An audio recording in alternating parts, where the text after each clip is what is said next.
once they come in.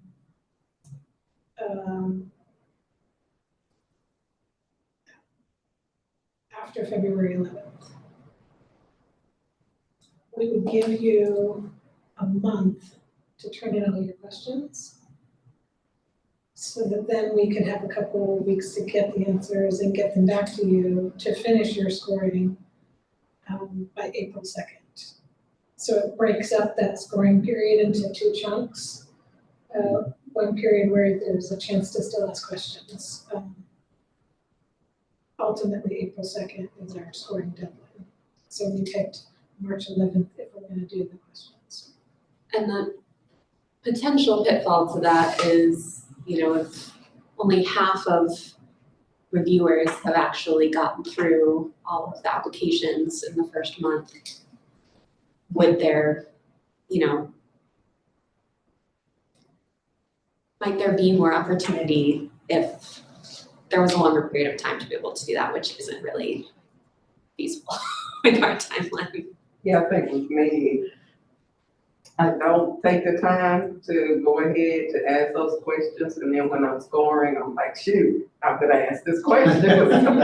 So this year, last year slipped up on me, but this year I'm hoping to be able to start early and review those, so I can be able to ask the questions that I need. So you'd like to keep that mechanism, because you do have questions when you I do, and I'm like, I just didn't have time to do it early, so yeah, so I'm really trying to focus on to be able to submit some questions when I didn't have them. Okay, thank you. Doug, do you have any feedback? Pretty good to me. I never have a lot of questions, but I'm sort of like Kim, if they want to come up later. Mhm. Good to have it. Yeah, I think it's good too, because I don't feel like I could fairly score them if there's a lingering question. Very good. Dr. Russell? Oh, I think you're Sorry muted. about that. I'm still on mute. I don't have any question. Okay, thank you, Amy. And for me, I almost never have questions, and there's 2 reasons. One is I'm a late scorer, and I usually am in, well, so far I've been, I think, in the tipping point process every year. So there's what I really find interesting is looking between the programs at same organizations applying to both. I find that so fascinating. But also, I have a certain bias around this. That is, then I feel like maybe I'm helping certain applications more by asking questions that makes it stronger, rather than just taking it as it's been submitted. So that's just a personal bias. It's not to say anything else. It really sounds to me that people like having that question opportunity, and that we're all, or some of us are committed to really using it. So If we're gonna take advantage of it, of that time, that's allotted. And again, this is something that, you know, we can revisit again next year and see, like, did that work out for the committee in this funding process, and check in. Yeah, if it doesn't work out this time for me, I'm like. because people I haven't mean, put in the that's right. real life. And Yeah. we're not doing it until the end of April, so. I remember having this debate last year, and I think there was some concern about how that would again create more opportunity for some people to explain than others, and so Yeah. I don't know. I think the asking questions could, I don't know, and having the time to really get that back and adjust your thinking about it that to me seems a little bit difficult too. So. Yeah, well, that is an interesting point. I never thought about that.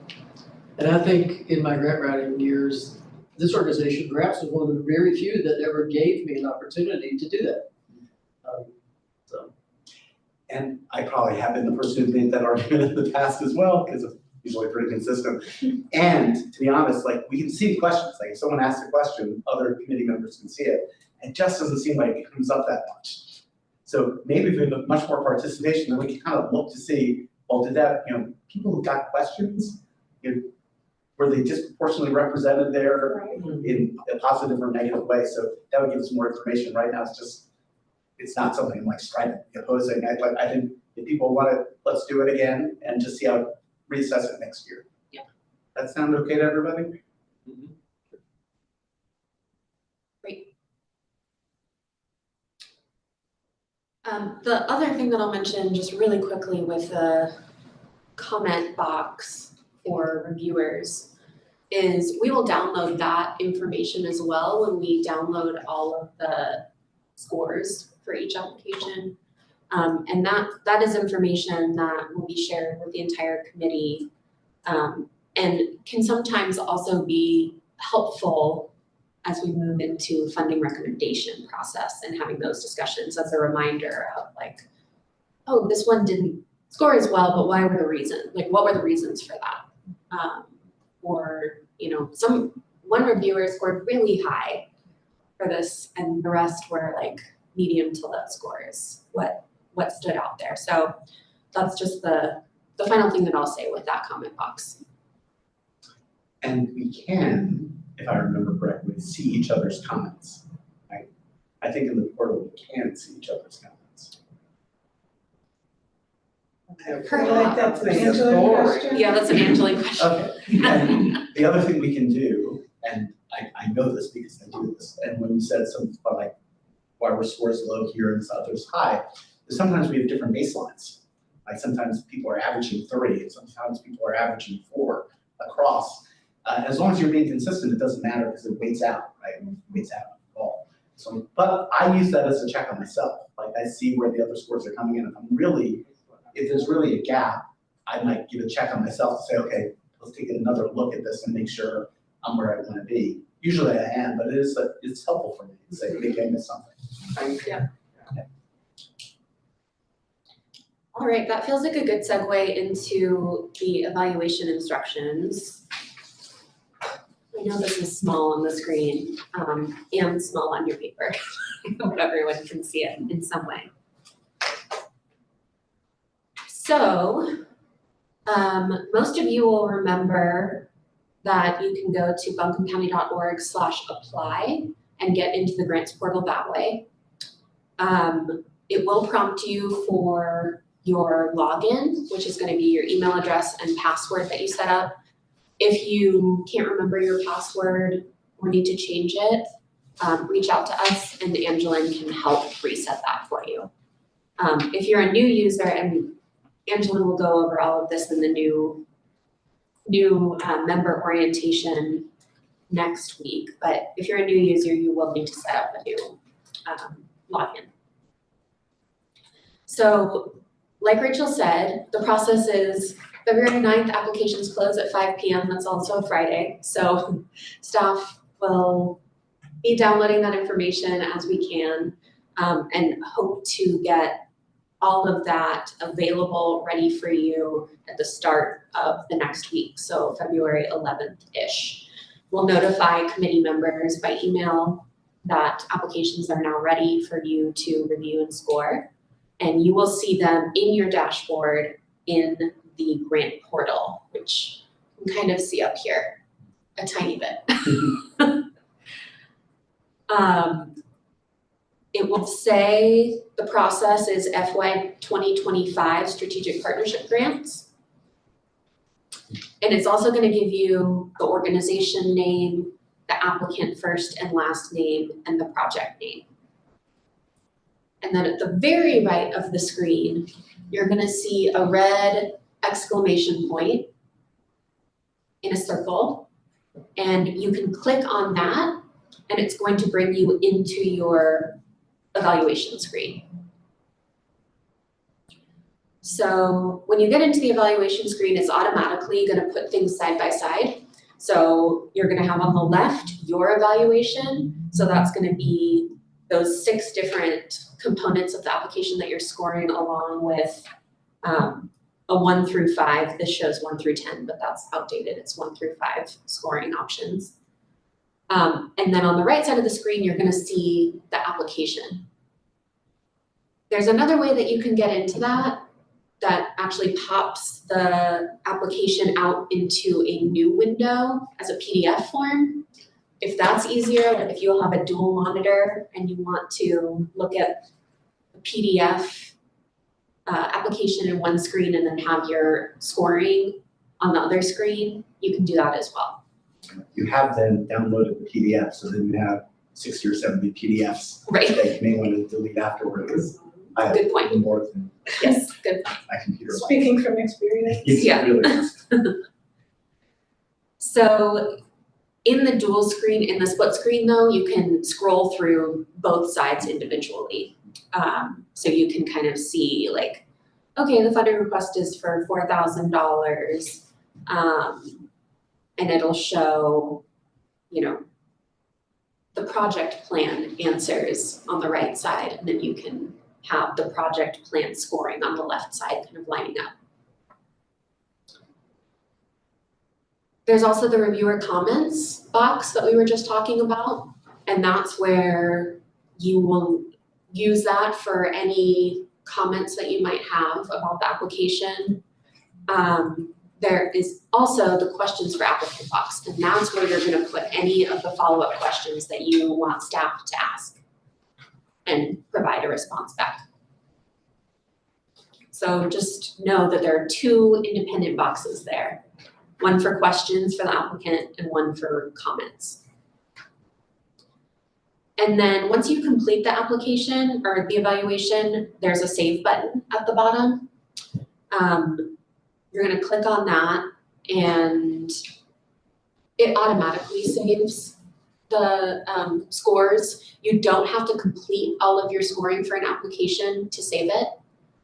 You can start it, go, midway through, and then if you have to run and do something else, that's totally fine. It'll save those, whatever scores you were able to put in there, and you can go back in and finish it when you're able.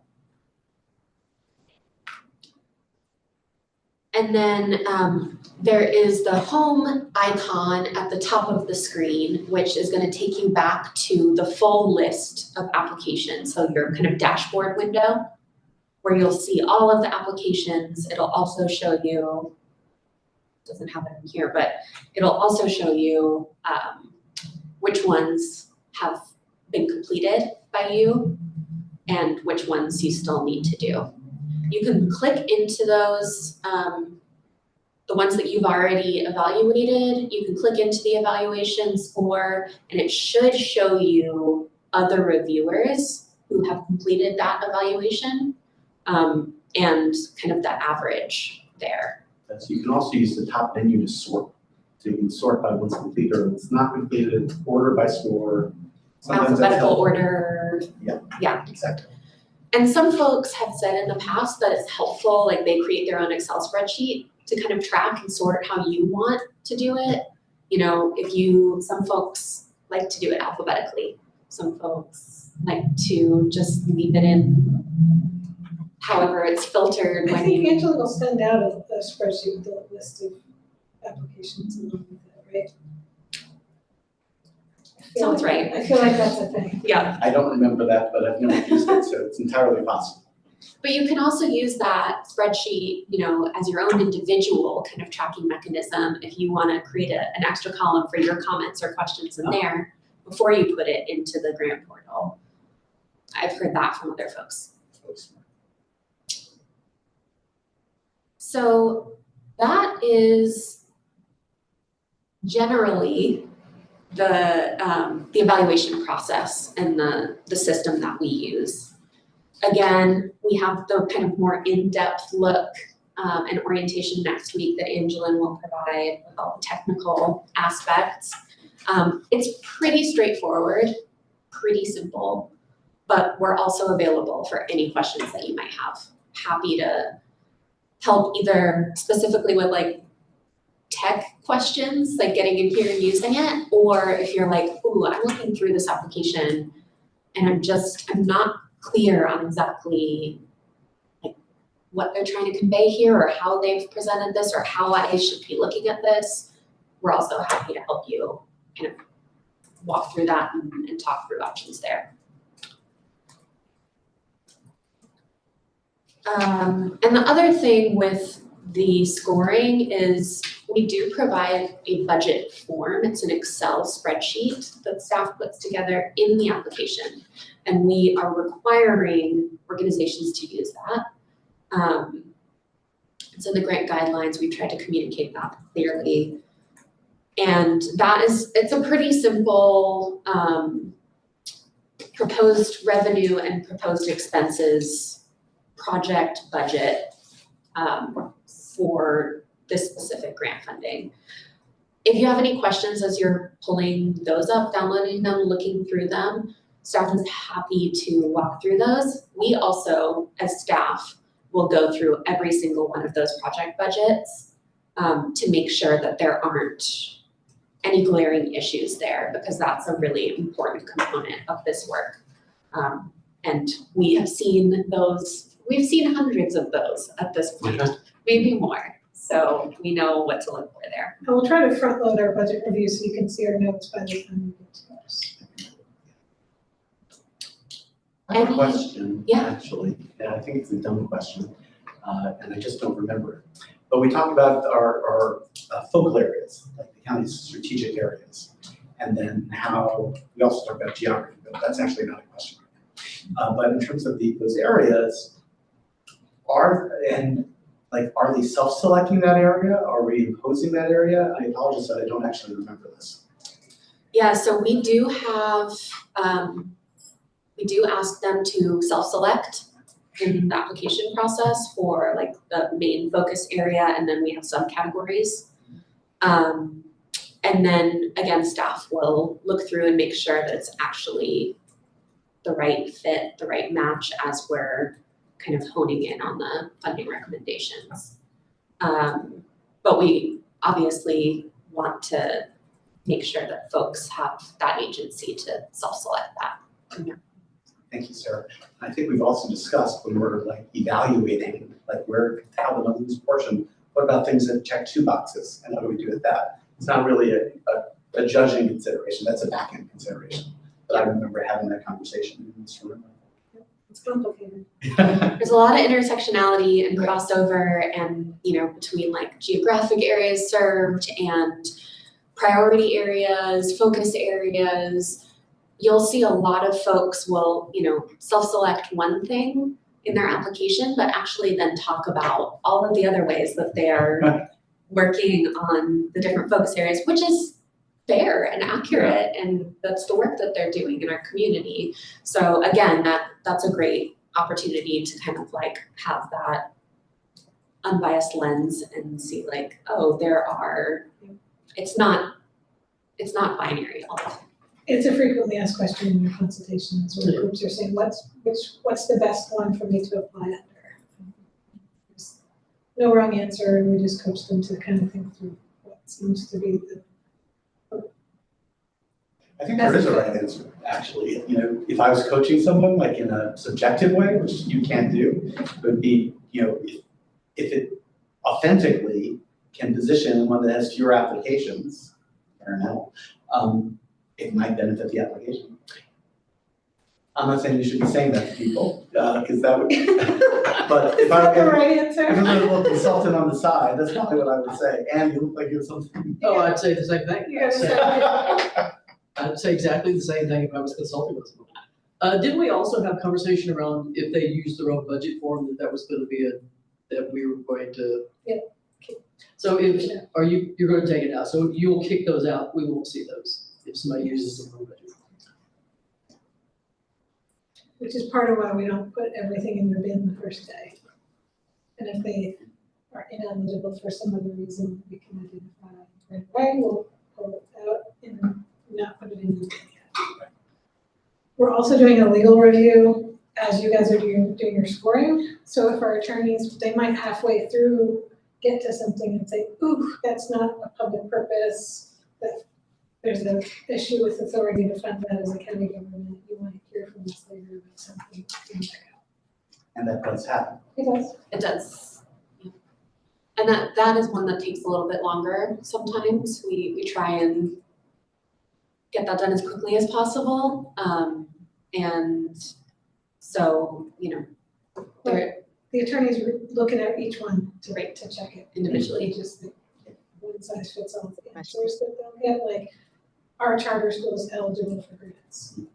That's, we can't give a yes or no to that, it's just gonna depend on the project and the specifics.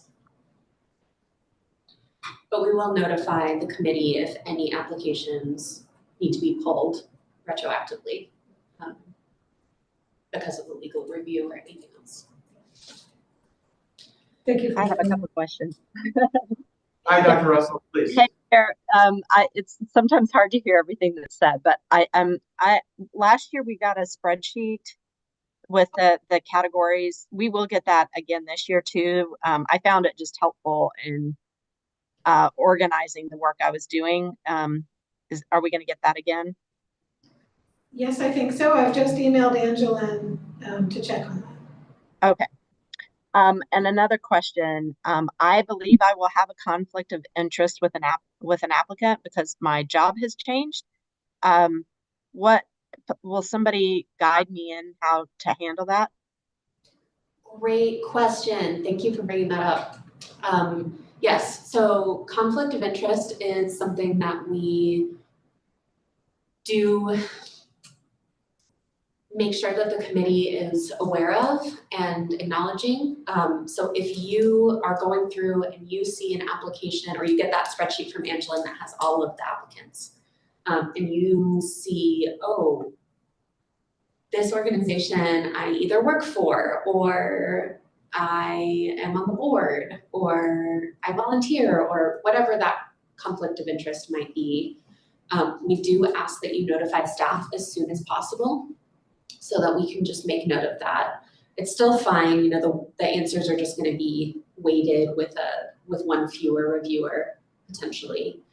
And Amy, that's on our agenda for the March meeting, so you will Okay. already have been able to look at the spreadsheet before we Yeah. coach you through that. Okay, thank you. So is that right? I thought, I'm not disagreeing with what you're saying, but I thought there were some conflicts, like organizational relationships, for which you have to actually withdraw from the committee, or the organization cannot apply for grants within this program. I knew this was heading here and I was gonna try and get the bylaws real quick. Depending on the, yes, Yeah, and there are hierarchical degrees of conflict. I'm really mindful of this, even in the timeline for when I do my reviews, because I do have a job application out there for an organization that I know has applied for grants in this program previously. And so if that were to go forward, that I would need to withdraw from this committee, or they couldn't apply for those grants. I think it's the case. But we're not talking about past associations because I could eliminate myself completely from. Right. Okay. So past So- executive director, past board member, past volunteer, none of that stuff. Current. Yeah, I should probably talk to somebody because I'm, you know, I definitely have some conflict, and I'm in a different role than I was last year. So that Yeah. as a leader at Mayhack, that complicates some things, I think. So We'll put it on our list to set up some time with you to talk, okay? Me to that list, please. Okay, let's not lose half the. Ooh. I know one of them will probably apply, I'm on their main board. Because they've always applied in the past, so I know that, but then the rest of them, I mean, I'm just affiliated with a lot of them. And the way I look at it is something that I would just be biased towards, you know, because I really wanted them to have it. Yeah. But I don't benefit from it at all, you know, it's this grant. And I've gone on to score them, but I have recused myself from those that I am, like, on their board or work with them or something like that. We'll follow up. Any other questions about the, I have a question about that, actually. Do those guidelines come from the commissioners? Were they determined by staff? Or did this, in the previous iteration of this committee, make those? I don't actually know. It's just like I don't actually know. Conflict of interest is covered in the bylaws of the Strategic Partnership Grant Committee. And I'm scrolling to try and get to it now.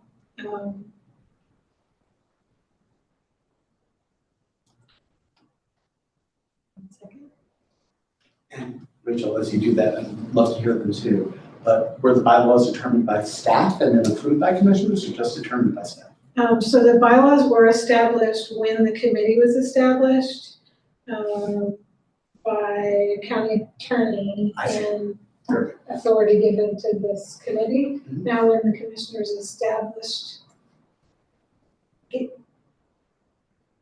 established the committee for the first time, we talked about some criteria they had wanted, so, originally it was stricter, there was a look back period, like Ann was mentioning,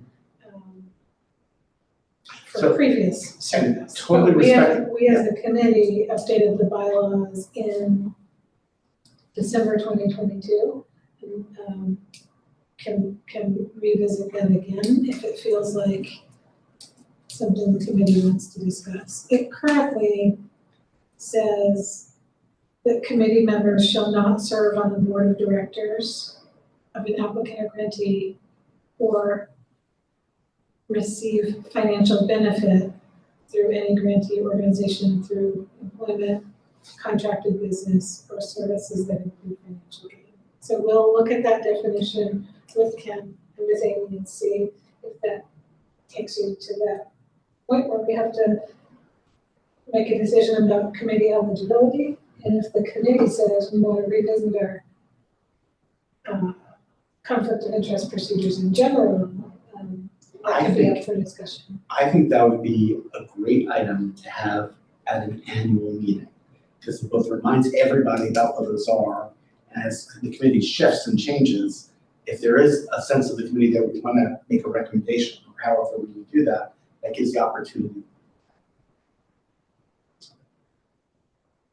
on whatever meeting makes sense for just for your guys' calendar to do so. That's a good suggestion. Dr. Russell, did you have any other questions? I do, but I think we can talk about it at some point. Okay. There's a few moving parts to this discussion, so, yeah, maybe we can have an offline conversation and think through, how that impacts my participation in the committee. Sure. Did anyone else have any questions? All right.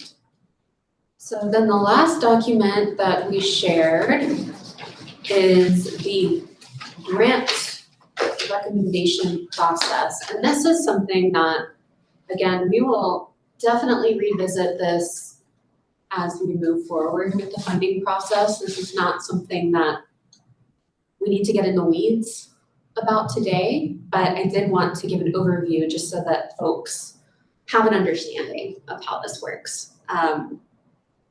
So we already went through kind of the timeline of submitting any questions that you have for applicants, which this year we will be sending those by March 11th and then requesting them back a week later on March 18th.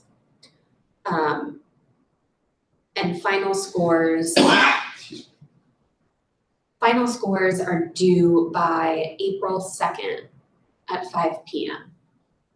So it's a tight turnaround, and we'll see how many applications we get this year.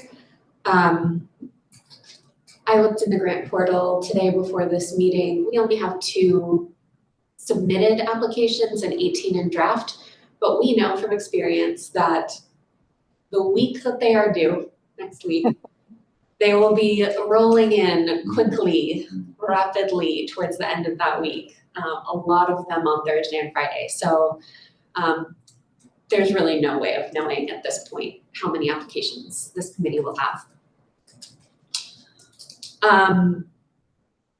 Based on overall scores, staff will work with creating possible funding scenarios. And that's something that the strategy and innovation team helps us with. So they'll put together a whole spreadsheet with lots of different ways of looking at the scores and possible funding scenarios. Last year, the committee selected a scenario that took an overall score of 90 to 100% and allocated 100% of that funding request. Then they moved on to the overall scores between 87 and 89%, and those got 80% of their total funding request.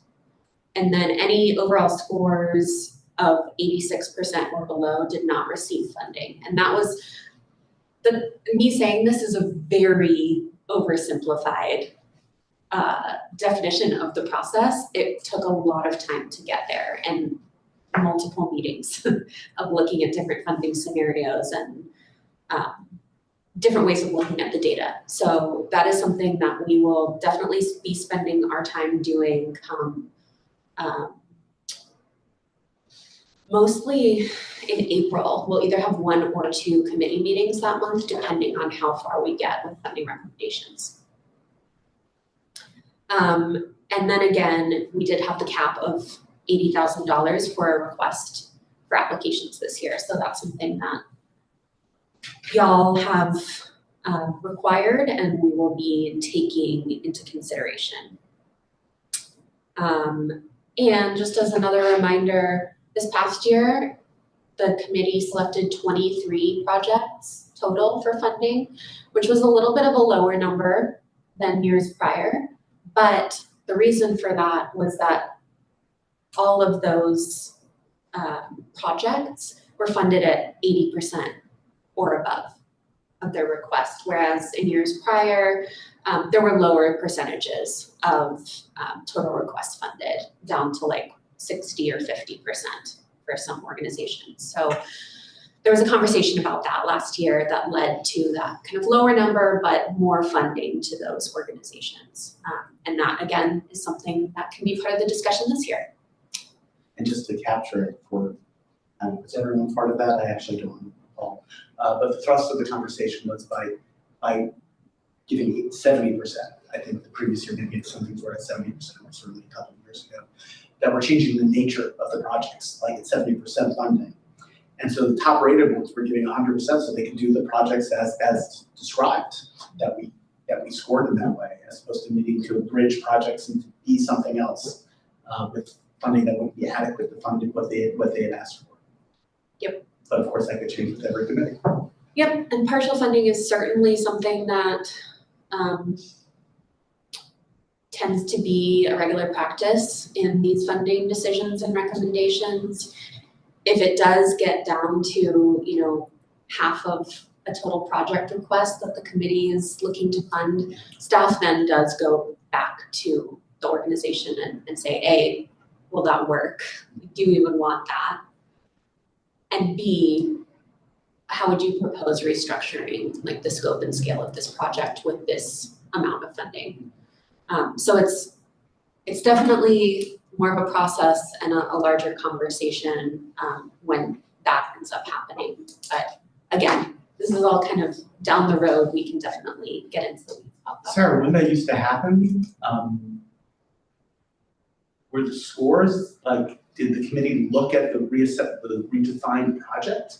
Or did the scores just carry forward that, okay, now it's kind of been approved at, let's say 50%, for this organization, can you rejigger it?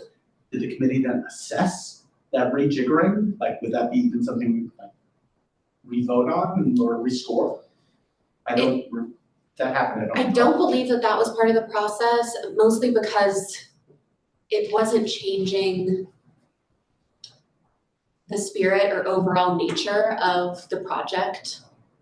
It was just kind of changing the scale of it.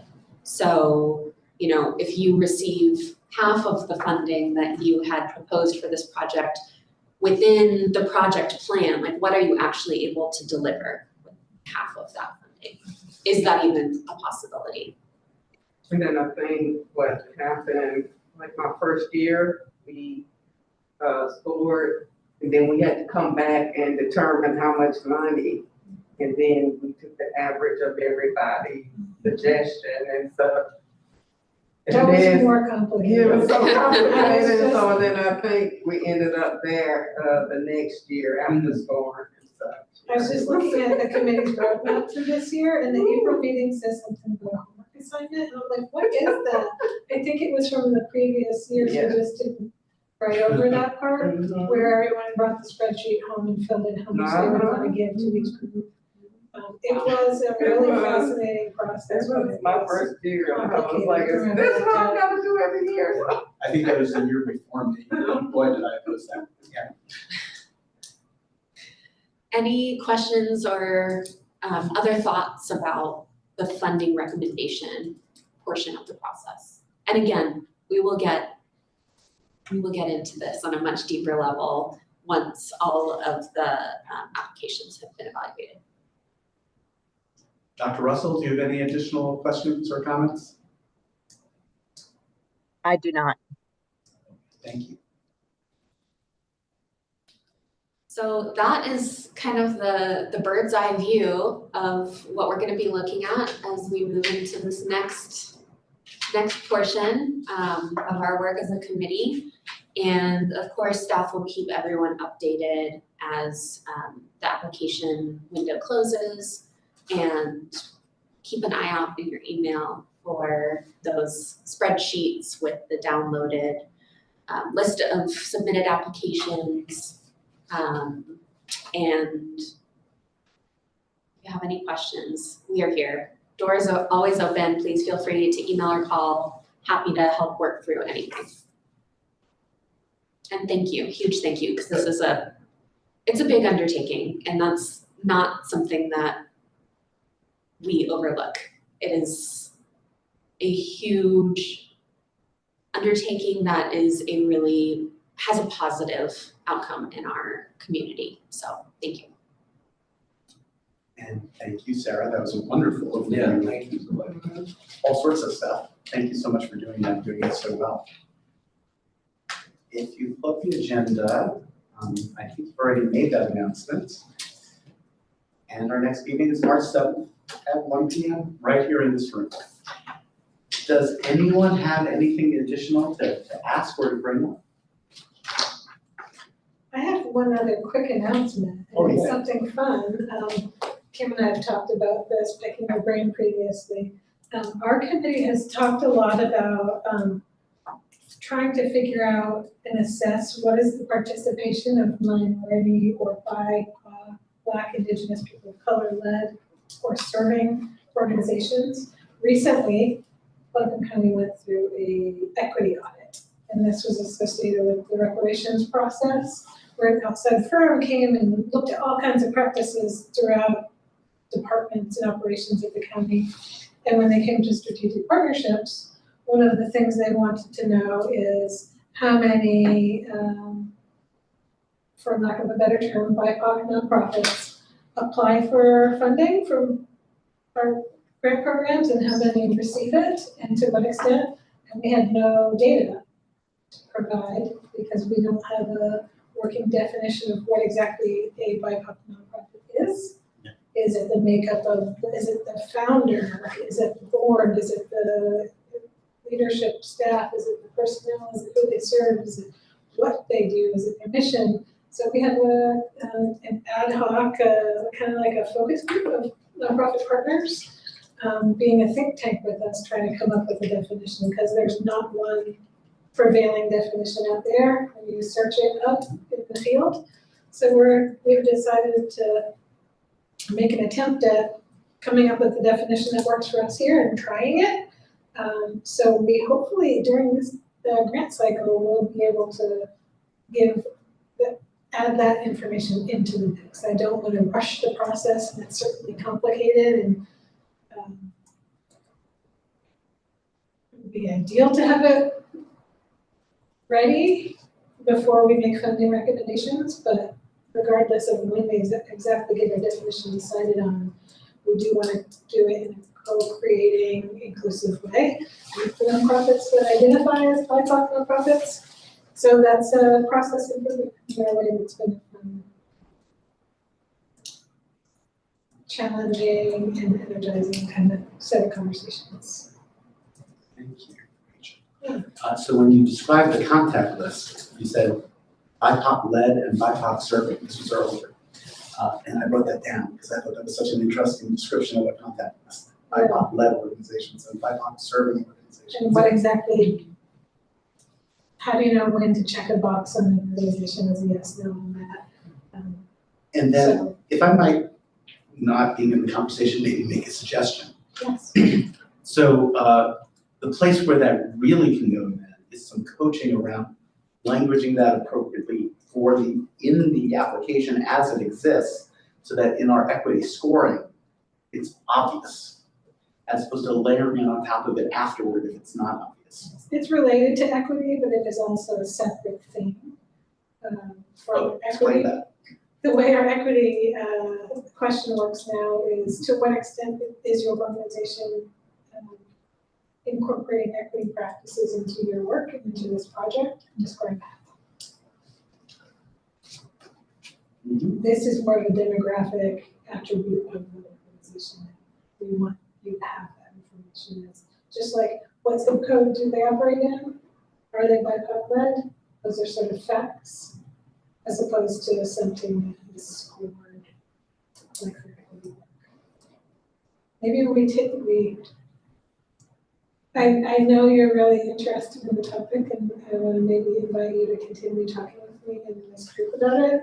Yes. Does anyone else, good point, thank you for that, because I really was thinking on that hard. Does anyone else have any response?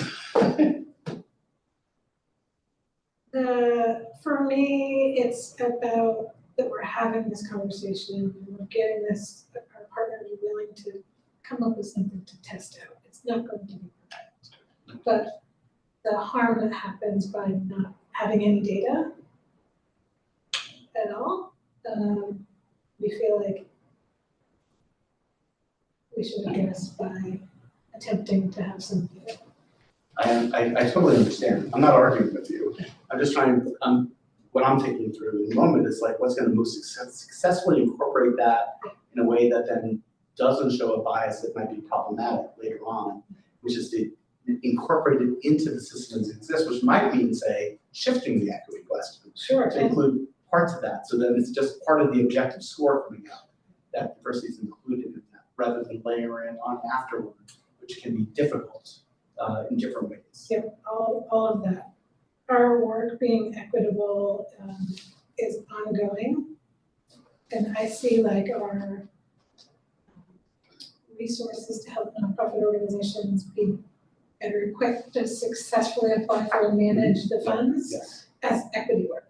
There's a lot of components to equity work, and this is one of those. Thank you. Kim, do you have any thoughts? No, I just, I was trying to look it up to see, because we continue to talk about equity and ensuring that everyone is on the same page as what, how equity is defined. Yes. And I know you said, during the grant process, like equity is defined, and that equity is set across the board with Buncombe County, like the same statement is utilized. Yeah, The definition. it's from Buncombe County's Racial Equity Action Plan. Yeah, that's what I'm looking at. It's a fairly broad definition. I think we adopted Annie Casey Foundation's equity definition as the state of being impartial and just and fair. And specifically when we apply equity to racial equity, meaning outcomes can't be predetermined based on those racial factors. It's broad. It is broad. And it's gonna look different for an after-school program than it would for a water quality program, than it would for a health equity program. I think that was part of what led us to trying to come up with something that could be applied in learning settings. We want diversity in our grantees, and that's part of equity, but not all of it. Okay, well, this will be a rich, ongoing conversation. Yes. And Doug Mm-hmm. and Amy, do you have anything you want to ask or? I'm good. Okay, I'm good. thank you. Sorry to make that complicated, it wasn't on the agenda, I That's just okay. wanted to know what we're talking about and thinking about it and moving it forward. So No, stay it's really tuned. interesting. And you and I will get coffee and continue doing. Let's do that. Yes, I'll look forward to it. Thank you. And Sarah, was there anything else off the agenda, and Rachel too? That's it. Okay. Well, then can I have a motion to adjourn this meeting? Thank you all so much for being here. Motion. Second. All in favor? Ah, there we go. We are